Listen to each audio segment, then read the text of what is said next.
Start the recording. Welcome again to everybody that's now in here. I'm very excited to have this conversation because these three women and myself are definitely professional friend makers.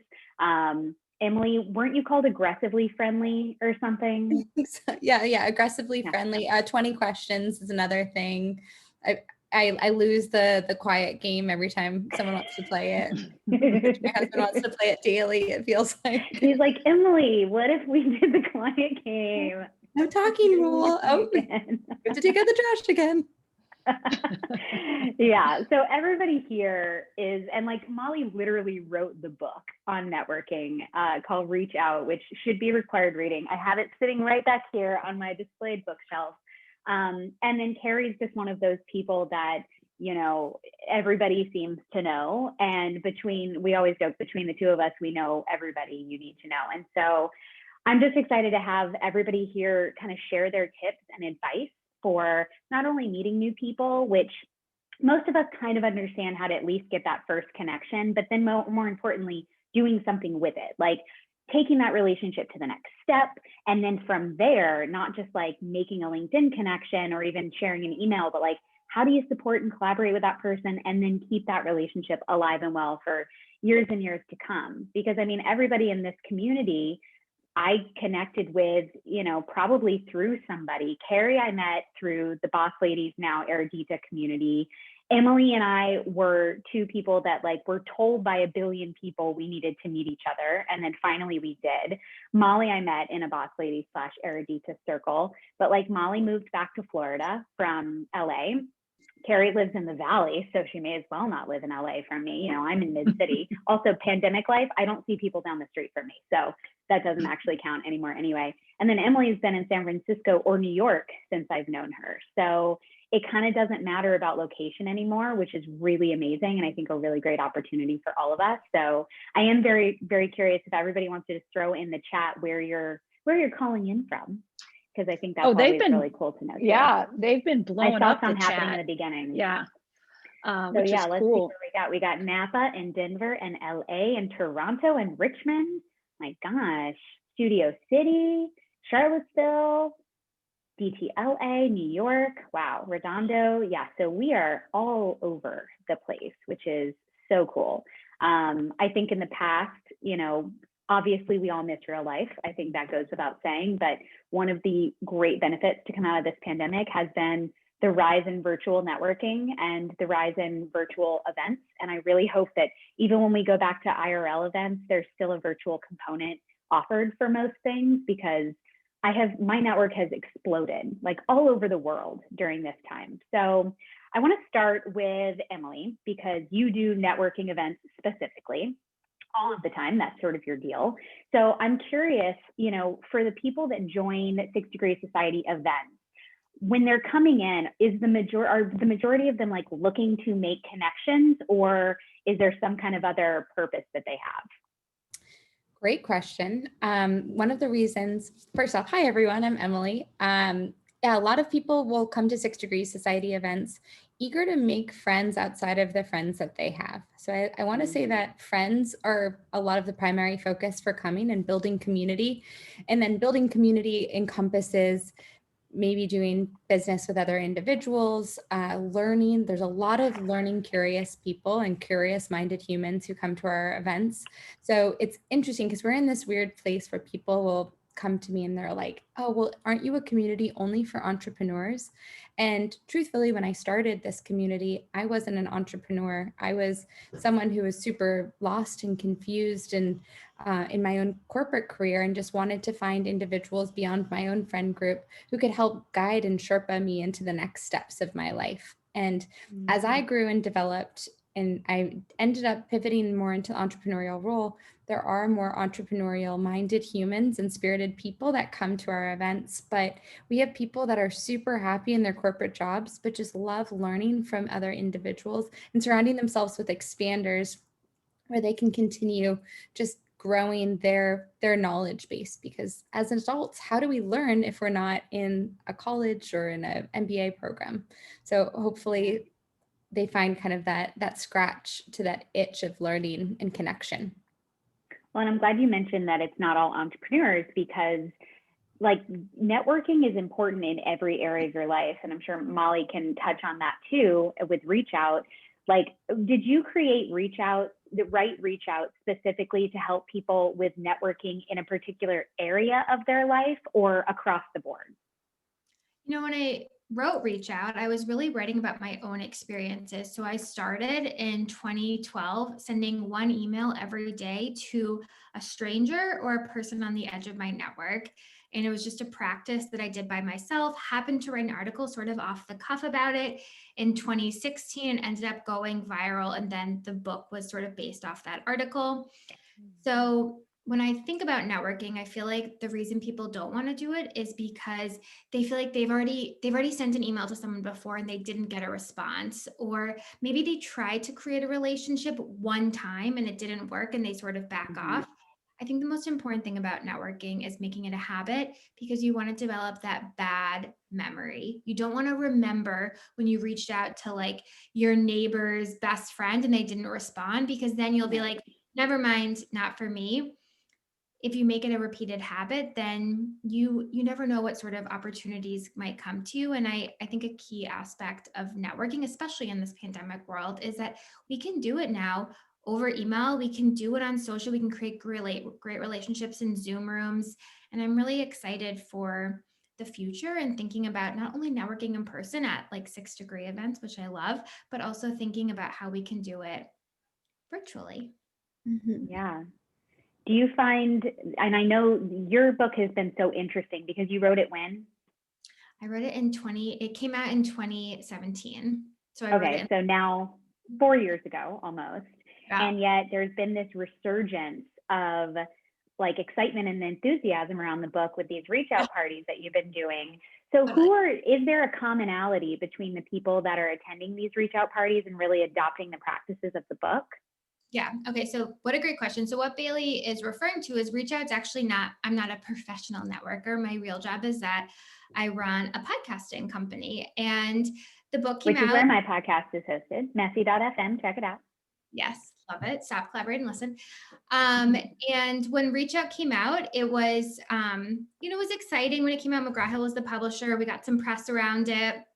The book sort of sold well, but it wasn't my full-time thing. And then in like February of this year, a woman that had read the book reached out to me and said, hey, I really want to do some sort of course around this in New York City in person. And I'm like, how fun, great, awesome. We came up with like a licensing agreement for her. She used the content in this course. And then when the pandemic happened and everything went virtual, the parties went virtual. And with the parties going virtual, she has now run 7 cohorts of the Reach Out party. It's a daily event where people get together for 27 days straight and write a networking email.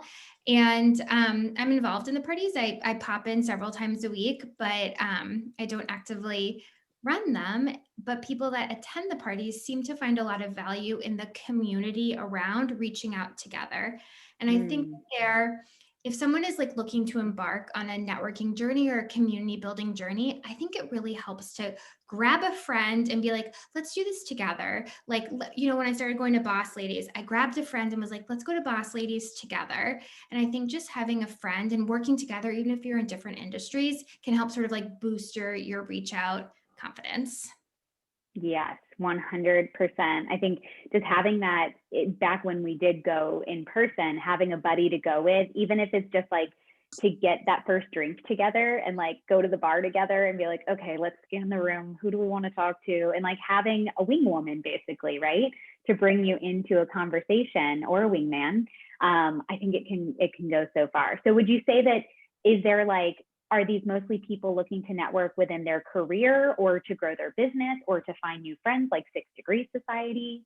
I think it's a lot of friends, actually. I think people are interested. When I wrote the book, I thought it would be for professional reasons only. But now as I get deeper into sort of like the community building space, I agree with Emily. I think people are oftentimes going to create friends, maybe business or professional relationships open the door, but then you stay because you become real, actual friends with people.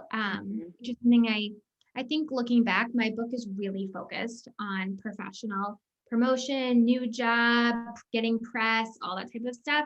and I didn't focus as much on friends. But that's a huge use case for networking. I mean, Carrie, this is a good transition to talking about bra networking. It seems like everybody that joins BRA, which for those of you unfamiliar, stands for Business Relationship Alliance, and there are a lot of boob puns, and I'm here for it. It seems like everybody that joins is awesome by nature, and like you want to be friends with them. Do you feel like you have the same initial intention with new members to make friends, or do you feel like the friends ends up, being the secondary thing? Because for me, it was like, oh, I want to grow my network for business purposes and for, growing my business potential clients. And then what accidentally happened was I got a lot of friends out of the deal. What do you feel like the initial reason people join BRA is?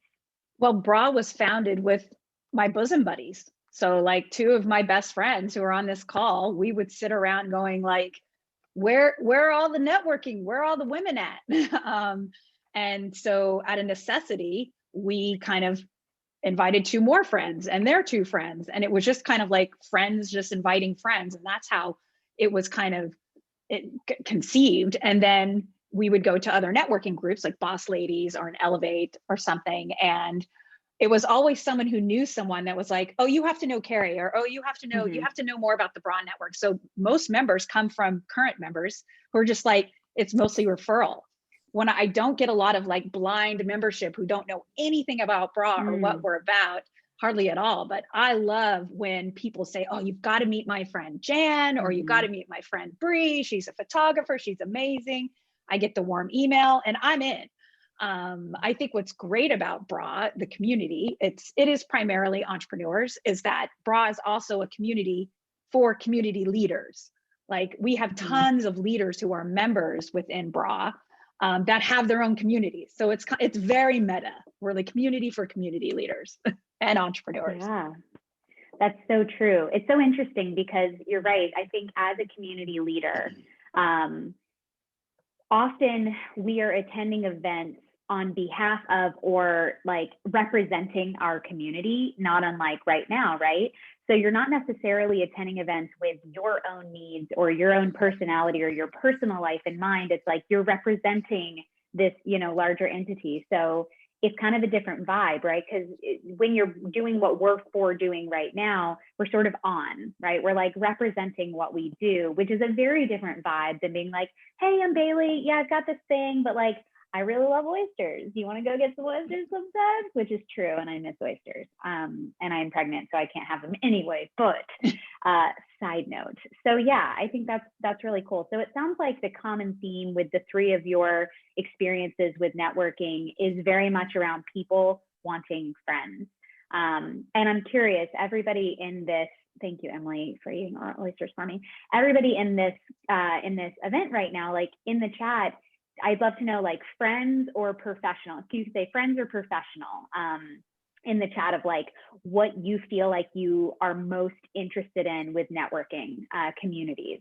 Because for me, I've never really thought about growing my friendship circles this way. I think the two are so intertwined for me. And I'm curious if it is that way with you three as well, that like, to me, when I meet a person, I assume they're going to become a friend no matter what. And they're potentially going to be a collaborator or a great amplifier of my work or, an introducer of somebody else. So I'm curious if you other three people feel the same way.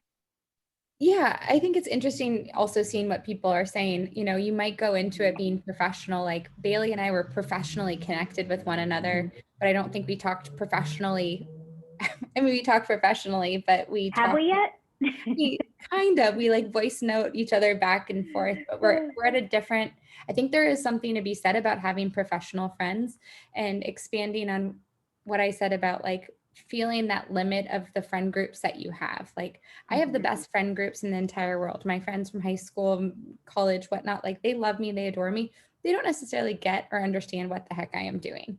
They have houses and babies and stability and like all of these things that I hear are great, but as an entrepreneur, what was that S word? Stability? It's a foreign word. It doesn't roll off my tongue quite yet. Yeah, no, it feels awkward. It's something that it is funny because as an entrepreneur, you're beating to your own drum and interesting, a few of my girlfriends have crossed over to the dark side of entrepreneurship, while before, like, they didn't understand why I said no to our dinners out at nice restaurants, or they didn't understand things. So I had to find kind of a different set of cheerleaders who always, those girlfriends will always love and support me and adore me and try to support me in the way they can. They just don't necessarily speak my language. So then I have this other group of girlfriends who, like you all are some of them, where I can just call and be like, okay, I had this really crazy thing happen. I'm about to fly off the handle. Am I handling this wrong? Or, you know, and be I've able literally done that to you. Like, should I feel the way I feel about this right now? Because I feel like I'm not being objective, but tell me I'm not crazy. And then we'll draft an email together and it will be water under the bridge. But it is interesting because I think the friends that you've had who know you the best, they know you, but they don't know this version of you. So in terms of like seeking out friendships, there is that professional friendship. And I think the fact that people have put like professional friendship in the chat, I think that encompasses it so perfectly. I actually, to piggyback on that, I actually have friends who aren't entrepreneurs who are just like, can I just be in bra? Just because it just looks fun, right? It just looks like a fun place to hang out. I think what is, I try to really convey with clarity when you're joining bra is that we're community first, clients later. So yeah, we're all about community and showing up for each other and supporting each other. But I don't want someone to come in and be like, okay, who's hiring me? This is my job. Okay, you're gonna hire me, right? No, they don't, because people can smell that. They're like, no, we're here for community first. So there's that. And I don't think you can build a friendship without finding the things you have in common, showing up for each other, learning more about each other. You just can't come in and be like, be my best friend. It's just, it's not gonna convert. Yeah. Can I put you on my email list? Like, no, slow down. Like dating, right? Yes. Molly, do you have something to add to that? I did, and I was going to talk about like, I feel like the secret to being professional friends is first you're professional, and then it's like in my case at least, it's always like a bit of a tail to you become friends, and sometimes you have to make the first move as the friend. So I'm going to use this example with Baily because I feel like that Baily and I are a good example. This seems like to be the pattern that I have with professional friends, which is Baily and I met in a networking group that was like for entrepreneurs. Our first couple of conversations were about our businesses. Baily became a client of my platform. Then I became a client of Baily's and hired her for a collaboration session, which was amazing.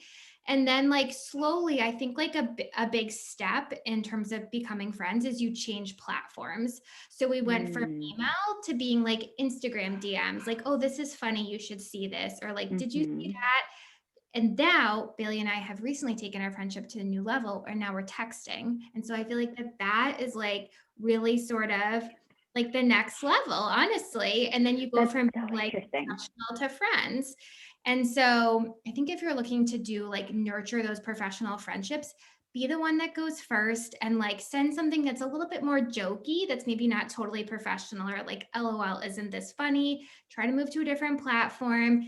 And before you know it, you'll be like real friends instead of just professionals. It's like girl flirting, basically. Totally. Yeah, I know. Emily and I joke that we were kind of like crushing on each other from afar for a long time. And we were like, who is this doppelganger? Right. No, Molly, that's such an interesting point that I've never considered, right? It's like you take it from one location to the next, and it's like it becomes more intimate at that point, right? You go from maybe even a LinkedIn DM to email to Instagram to texting to phone call, which only Emily does this to me. She'll fucking call me on the phone, you guys, without a scheduled calendar invite. Sometimes I answer. Most of the time I'm like, no, Emily, I'm not doing it. You've answered 98% of the time, I'm just gonna say. And then I'll voice note. And then she'll freaking FaceTime me out of nowhere. And I'm like, you're out of control. You need to reel it in. So that's really the progression, right? Is like once you get to FaceTime level, you're like, oh my God, okay, we are in. But that's such a great point. And I think, not everybody's gonna be text friends. Like you're not going to get there with everybody. You're not going to want to, and you don't have to feel that pressure. But I think, this is a great segue into like, how the heck do you even, know who those people could become with you? How do you get past that initial like, hi, I'm Bailey, I do this, you do this, great, let's exchange business cards, let's connect on LinkedIn. And I can start by saying, like, for me, I'm always looking for the overlap between me and the other person. And I always pull out my permanent, example here of the Venn diagram. You want to look for that middle piece on the Venn diagram between you and the other person's circles, because that's where your shared values are, your shared interests, your shared, hatred of certain things. It's where real relationships are formed. And I think that's just sort of a skill you have to practice. And like, when I meet somebody for the first time, I'm asking them a million questions, like Emily said, she was called 20 questions growing up. I'm like always trying to get to that overlap. And it can be as simple as saying, where did you grow up? Okay, great. She said, Georgia. I'm from Florida originally. I can easily say, oh, so are you a Georgia fan? Like, oh God, I'm a Gator fan. And like, even if it's, adversarial like that, it's a common thread. The college football is a great one. If you're from the Southeast, like that almost always is going to be the overlap for the two of you. And so, and even if like you've never been to Georgia, but your cousin went, on a trip to Atlanta or Savannah and loved it, you start there. You're like, oh my God, I've heard Savannah's so great. Have you spent any time there? And it just starts to like kind of chip away at the exterior between the two of you and like any sort of barriers that are up.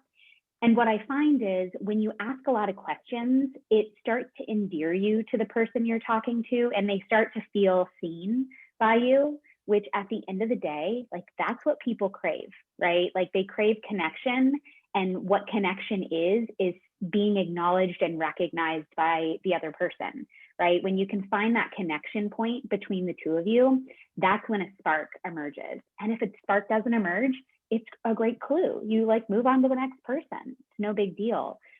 You're not going to marry everybody you meet and everybody you go on a date with, right? Like it's, to Molly's point, like it's kind of a numbers game. And I think if you can keep yourself from being scarred by any sort of experience that didn't go perfectly, and you just move on to the next and don't take it personally, you are guaranteed to expand your community with a shit ton of amazing people who are your people. Any thoughts on that, guys? Yeah, can I add something there? I think, Nina mentioned something, she wanted to hear more about community and networking, and piggybacking on what you just said on finding the common thread. A lot of people ask, well, how do you exit the conversation? So now you've got that commonality, you've got that common thread, either online, online is a little easier to exit, but in person, so to speak, it's a little harder to dismiss yourself from a conversation. And so one of the things that just, finding that commonality, if it's football season and that Florida and Georgia are playing, you can always say like, I'm actually watching the Florida Georgia game next week with some girlfriends. Do you want to come to the game with me? There's this great bar, hypothetically in bar land, because we live What was that? Bar? It's again a foreign language that we used to speak back in the olden days.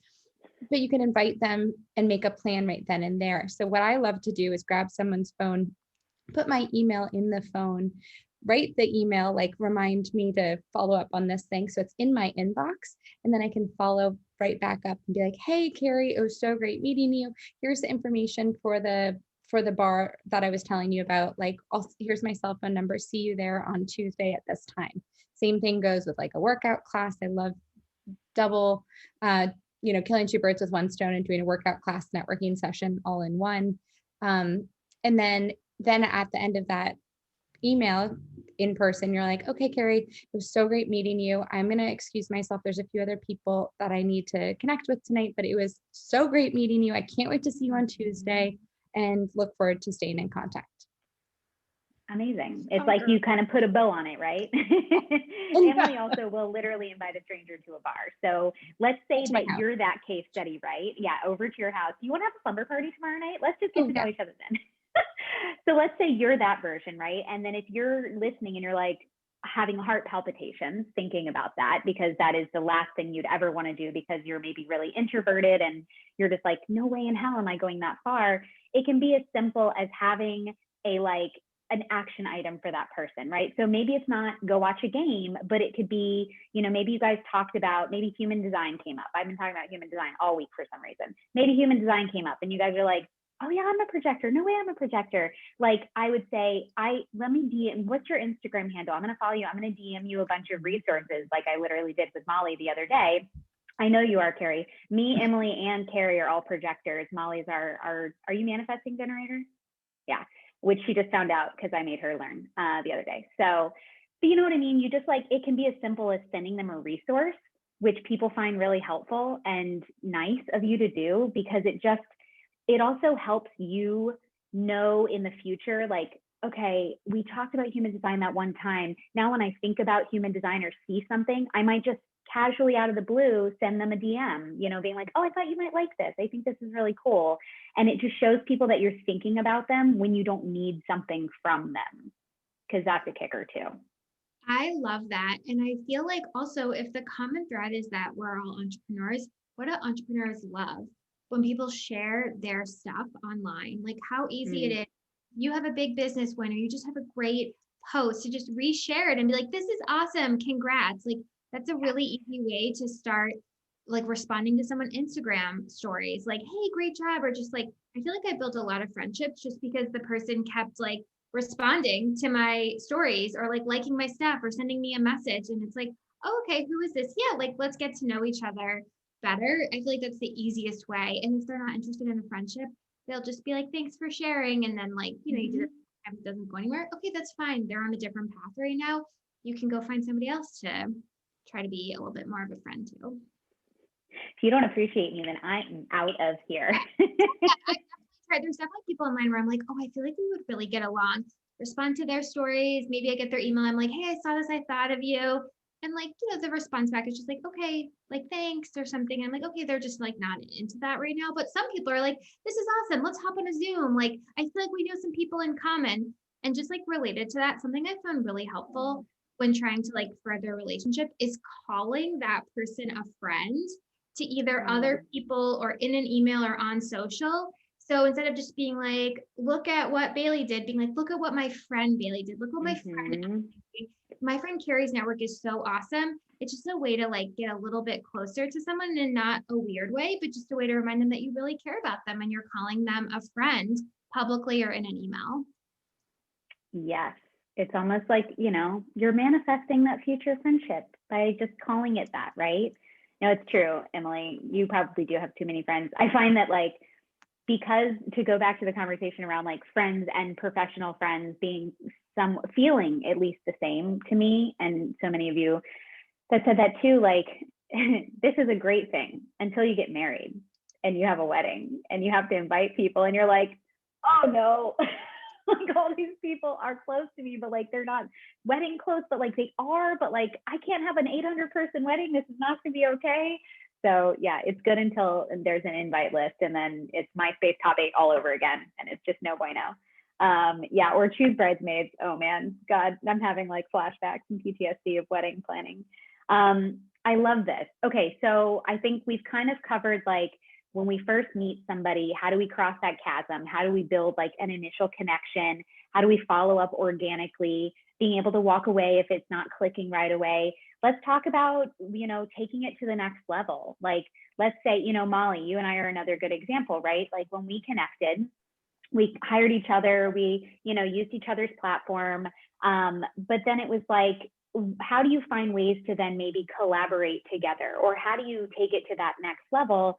For us, you know, I decided I need to have Molly on my podcast. Like I need to have her on there. And that kind of created a collaboration opportunity for us. Do you all have a strategy or a way that you think about like knowing who might be a good person to actually not just have in your community or your world, but like do something with on a professional level? Yeah, I know for me, part of the core values of BRA is to work with the women within your network in the BRA network first. So whether it's if you need an architect or you need a great piece of jewelry, you look into BRA and be like, okay, who can I do this with? So when I'm planning events or networking events or workshops, I immediately look into the network and be like, okay, I want to provide lunch for everyone. Where's the chef? I need a venue. Who's got a space? I need a speaker to teach a course on Pinterest. Who's that? Oh, that's going to be this member. So that's how we kind of farm everything together. and I just tap those particular members. And like our next event is a workout event. So I have members like Plyo Jam and Stacy, and then I have members that are yoga instructors. And I was like, I'm going to hire you. And when we don't have that unicorn in our network, I always know that I can ask someone in the network, be like, do you know someone who does human design, for example? Or do you know someone? And then that I get the warm email from that. But part of, I think the best thing about our events is that we're always looking within the network first. And then what's magical is then I'll see other members do that. Like I'll see one member, Julie, for example, has a dress line. She hired Bree to be the photographer and then collaborated with Lisa, who had handbags, to feature those in the photos. So it was like this magical thing that happened. And then it's just kind of our mission, our core, what drives us. So to me, the best thing is when I see it happen and I'm not involved. I'm like, oh, that's when I'm like a soccer mom, like, go. Yeah, that's how we do it. I was going to say, just piggybacking off that, and I love that. And that's my favorite thing about Bra. And yeah, just working within the network first before reaching out randomly to someone. Having something that you can give if you want to collaborate with someone. And I know everyone here or the speakers here, we all have podcasts. So I kind of feel like if there's a certain speaker I want to get in front of, or a certain partnership that I want to be in front of, I'll use my podcast, or I'll use inviting them as a guest, or like a blog feature as a give, like a big give. So then I'm building trust, and that they know before I'll make an ask them to officially be a speaker on my platform, or to, talk to their corporate about partnering together. So I think something like that, having something that's tangible that you can generously give selflessly to the right people is helpful. Yeah, 100%. I feel like obviously I think podcasts are just the most amazing thing in the world, but I feel like a huge benefit of podcasting is that you have a platform you can offer to other people. I always tell people, if you're starting a podcast, who do you want to meet, and have your podcast be centered around being able to invite those types of people onto your show, have a really in-depth, 40-minute conversation, be able to do some follow-ups, promote it well.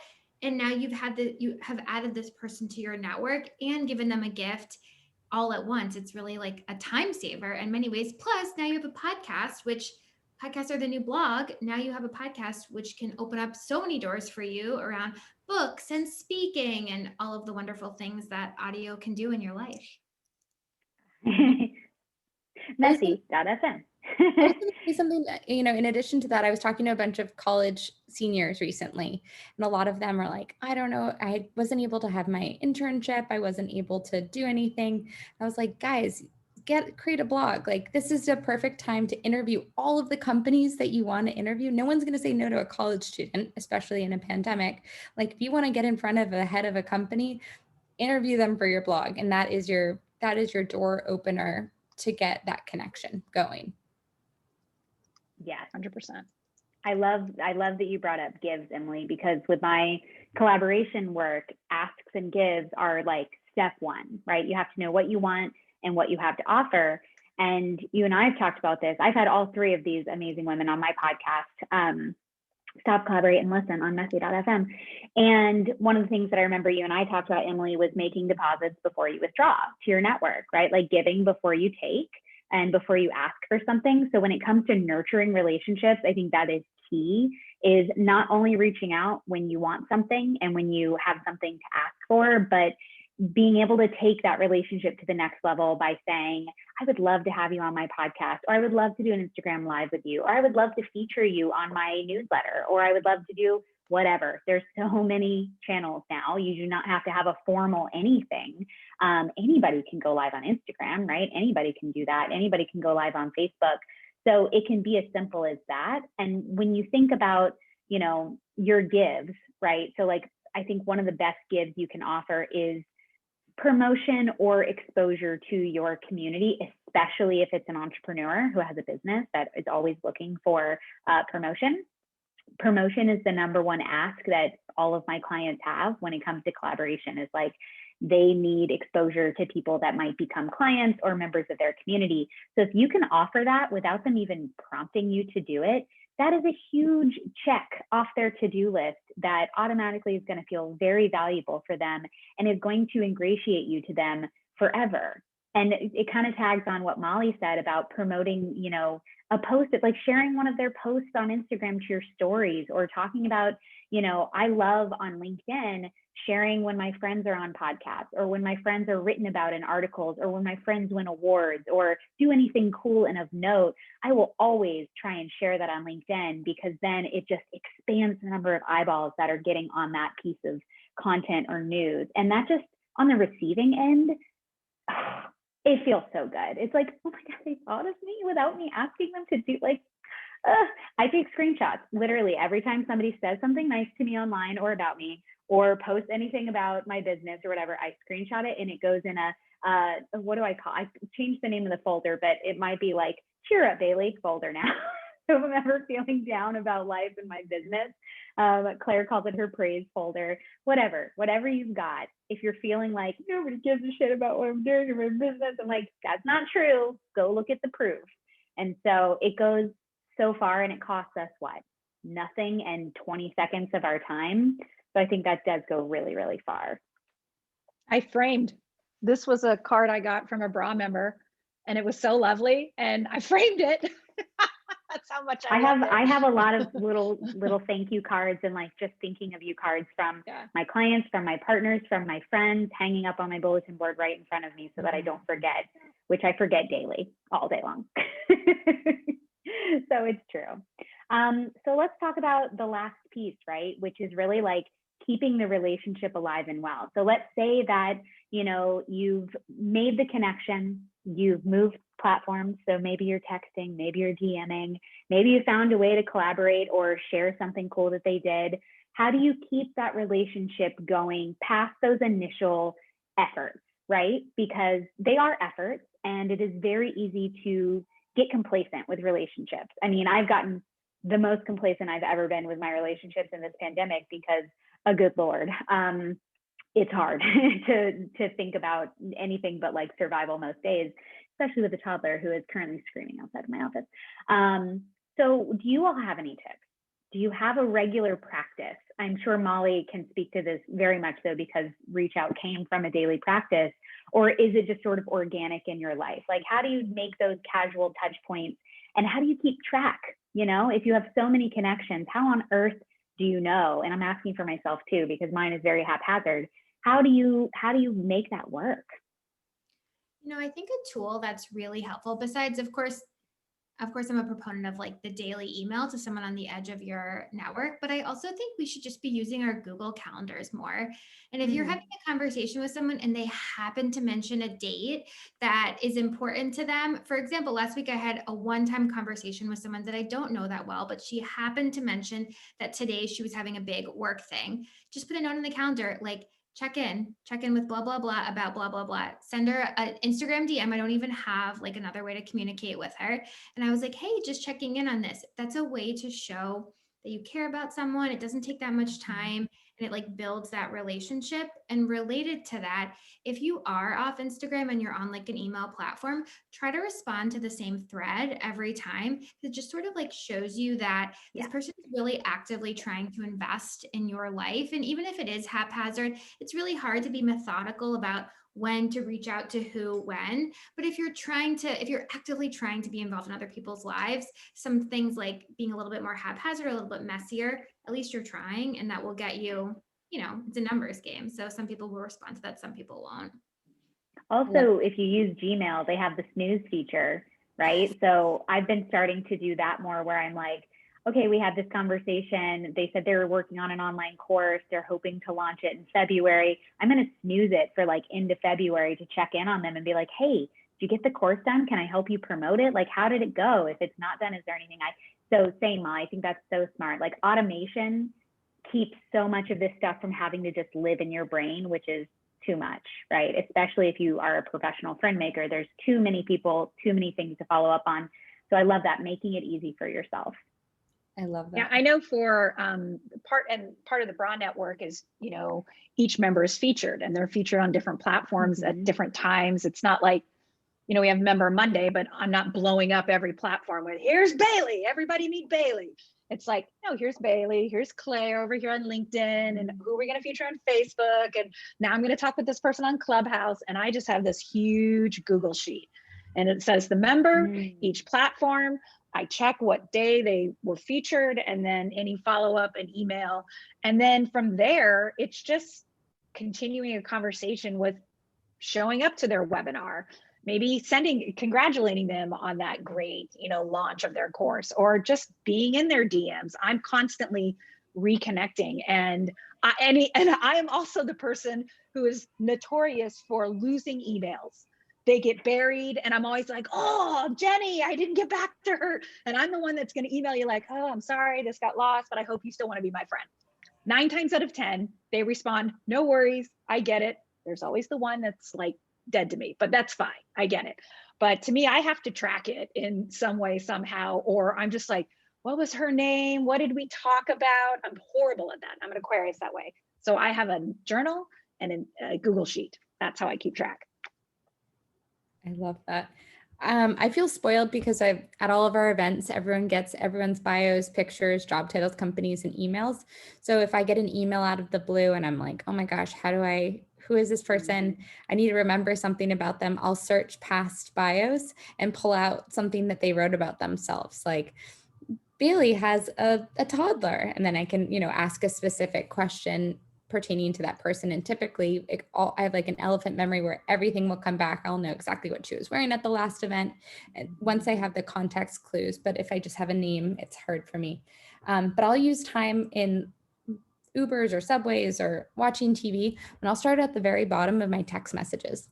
So if I'm texting with someone, I'll just follow up, and sometimes it's as easy as a copy and paste, just being like, it's the end of January. What the heck? How haven't we talked in a while? What's new in your world? And kind of like what Carrie said, or Molly said, is that aspect of some of them are going to respond. Not everyone's going to respond, but it at least keeps the conversation going. And the ones that are interested in reconnecting will come to the top. And then you can kind of dig in further into what's going on in their lives, and genuine curiosity and keeping the relationships going without too much of a lift of like writing a novel, or just do like, I'm loving voice notes, just shoot a voice note and be like, hey, I've just thought about you recently. I saw on Instagram that you moved to a new city. Let me know if you need to make new friends. Just saying hi without an agenda, without looking for something in return. It just makes people feel seen. I mean, I think that's when it comes to connecting well, and I think long-term with people, it just comes back to that. It comes back to making people feel good about themselves and about your relationship with them. People remember how you make them feel 100%. For me, one of the things I do more than anything else is connecting other people to them. That's like basically my side hobby, is making connections between people. And that's kind of my give most of the time for the majority of the people that I meet. I always try and find like something to stick in my brain about that person. Like if they say, yeah, I'm looking for a new job in this area, like, or I'm moving to this part of town, whatever, I'll kind of file that away and then think about, okay, who do I know that could help them with that? Or who do I know that they should totally meet in this new city they're moving to? Or, similar to what Emily said, and I will reach out to that person that I think they should be connected to separately. And I'll say, hey, I have this new friend I just met. They're X, Y, and Z. Would you be okay with me introducing you? If not, that's okay too. They always say yes. And then I'll just, unbeknownst to the new friend, say, hey, I thought you might want to meet this person. I think they could be really great for you for this reason, specifically. I'll let you two take it from here. And most of the time, people are blown away by that. They're just like, oh my God, you just made my life easier. And you remembered that I said that thing. And, so again, it's just like, what can you give that's easy for you to offer without a ton of time and effort and money, right? That's going to make a huge impact for that other person. And they will remember you forever for that. Totally. Yeah. Mm-hmm. Love that. Does anybody have any questions that we haven't talked about? I feel like people have been pretty good adding stuff in. Oh, I do want to touch on the handwritten note. It really does go so far. People just don't get mail very much. And like, I literally, like, bulletin boards in my office are literally like a graveyard of kind gestures that people have done for me and sent to me. I have this little tassel that Brie made me and just sent in the mail. And I was just like, there's no reason, this is just nice. And like, cards just go so far, and just, I don't know, it really does make a huge difference. And it doesn't have to be, oh yeah, well, Emily, that wasn't flowers out of nowhere. Your freaking apartment burned down. I sent Emily flowers in Out her of nowhere. apartment. And wasn't it your birthday at the same time, or there was a second thing? It was It so was a nice. wedding. Yeah, It was like an It amalgamation. was a wedding, of right? bad It shit. was your It was birthday. Yeah, it was the right month after. And she's like, what's your address? And then just flowers arrived. And I didn't realize this, but like after I was telling earlier in Bra, Amy Powell, who's on this call as well, sent me flowers recently. And that triggered me to send flowers to 3 people afterwards. And like, same It with really is a trickle effect. it's a trickle. Like once you sent I felt so good, Baily, when you sent me flowers, or when Amy sent me flowers, that I was like, oh my God, who can I send flowers to just because, and surprise them? And they got me so excited, just those like little surprise and delights. Yes, there was a company, they've since transitioned twice into a different company, but it was called Petal Fox. And you could sign up to like send very inexpensive flowers, like on a subscription. So I was using that for like 6 months or a year to be like, okay, it's Tuesday, I get to send somebody flowers for like $30, and they were nicer than, you know, all the other services out there and way cheaper. So I'd be like, okay, who has popped into my brain this week, or who's having a tough week, or whose birthday was it recently, or who did I see something cool, and just share. Okay, so Bree's question does address this perfectly. So how to ask for people's snail mail address. Sometimes it feels like an intense question. I don't know. Do you guys have any suggestions? I've never been hesitant about it, but maybe that's I typically I do a swap. I said, I would really like to keep up with you. Can you add me to your email list? And people love that. They're like, yes. And then they immediately say, add me to yours. So that anytime I get off the phone or I'm finishing up, you know, a conversation via text or wherever, I'm actually genuinely curious. Like, I want to actually learn about what so I'm constantly like, I do that with podcasts too. If you have a podcast and I have a podcast, let's swap. Let's be each other's guests. Bree, for like an email list, I'm sorry, not an email, an address, an actual physical address. I don't know what you do, but hosting an event and like charging a nominal amount for the event, it could be $5. Now you have their billing address, which is typically their home address. It's a little shady, I guess, but you can then use that address. Like I mailed every 6 Degrees member a Christmas card, or holiday card, and I was able to do it just by pulling their mailing or the billing address. Sometimes the way that I phrase it is like, is there a place that I could send you mail, instead of like, where do you live? So it seems that's good. And also, people have asked me for my address before that I just didn't want to give to them, and I'm just like, oh, I don't feel that good. I never check mail. Just send me an email. Like, if people don't want to give it to you, they'll just make an excuse why they don't want to give it to you, and you don't have to give it out if you don't want to. Yeah, that's a great way to phrase it, though. Say it again. Is there a place where I could send you mail? I can send you mail. Yeah. If you say it in like a happy voice, oh, is there a place where I can send you mail? It's not going to be a pipe bomb, I promise. And then I love Stacy's comment. Sometimes it's nice to send a surprise $10 via Venmo and say coffee on me. I did that. I don't remember where I saw that, but there was like a week where every day I sent somebody that I haven't chatted with in a while, I think $5 on Venmo, being like, you know, in lieu of us being able to go to a coffee shop together, just thinking of you. And it like blows people's minds. It really does. Also, if you're an entrepreneur and you're trying to convert people, when people book a demo with your product, I send them a Starbucks gift card for $5, and I say, have a coffee while we're doing our demo, like virtual coffee. Aww. It's like a way to be memorable. So cute. Too. We had a question in the chat that I think got lost a little bit from Chelsea, and she's asking any advice about networking while fundraising, looking for investors. An immediate group I can recommend that is called the She Angels Investors. I am on the board of the She Angels Foundation, which is a nonprofit that provides grants for nonprofits who are about helping female entrepreneurs. But they have a series called She Angels Series that actually talks about and educates women on how to get investing and funding. So I would recommend following them, find their Facebook business page. They have meetings all the time. They're always looking for new members, but finding the circles where those conversations are happening about VC funding, fundraising, investors, that's my recommendation. I don't know if you guys have a recommendation for that. I was going to say, I'll just say quickly that if you see who they funded, if you want to be connected to a particular investing group or VC, see who they've funded before, and then see who you know at the companies that they funded, and then reach out to the individuals at that level. So then you can get a direct intro that way. So for example, like I have a friend who worked at the SIL, and there was a company that a friend wanted to be connected to. So I was able, and the SIL was funded by this particular investment company. So I was able to connect with her directly, fill her in what this person was looking for, then connect the two of them, and then got the intro. I'm just going to put a whole bunch in the chat. There's I Fund Women, there's She Angels, there's also female, what's the other one? Female sixth floor, third floor? I can't remember. I'm going to have to think about that. Give me a minute. The one thing Fifth floor, that's it.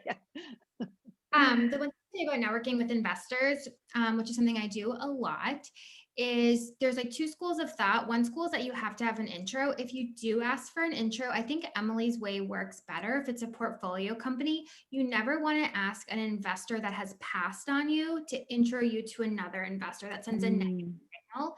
So sometimes an investor might say, no, but I would love to introduce you to someone. Don't take them up on it. It's a negative signal. I would also say that investors do this, the difference between an angel and an institution. Sometimes angels only want to come through their current network, but an institution, there's institutions that only want people that have been introduced to them. I typically find those being very hard to break into, but institutions that are just looking for deal flow usually just have an open email on their thing that you can email. And finally, I would say that there's this great startup matching tool that I'll put the link in the chat. I forget the woman that runs it, but it's been super impactful for my business, and I will drop it to you if you're currently raising. I would check it out. It's been helpful to me. Amazing. So good. Okay, well, I want to keep to time because we all have very little of it. But thank you all so much for joining in today and commenting the whole time in the chat. I'm going to send an email out in an hour or so, definitely by the end of today, with a little recap as well as the chat, screenshot and a recording of this call. So yeah, and if you have any questions, and I'm going to link to all of our things, Carrie and Emily and Molly, and my podcast and our communities and everything you could possibly want to know about us. And if you have any questions that pop up after this, don't hesitate to reply to the email that you get from me, and I'll happily share it with the three of them as well, and we'll get back to you. So wait, and I have to take a screenshot real quick while we're all looking and smiling. Okay, ready? 1, 2, 3. Love it. Okay. Have a great rest of your Wednesday, everybody. Thank you so much, for the Carrie, invitation. Emily, and Molly. Thank you for having me, Baily. This is awesome. so great. Always and forever. Bye, guys. Bye.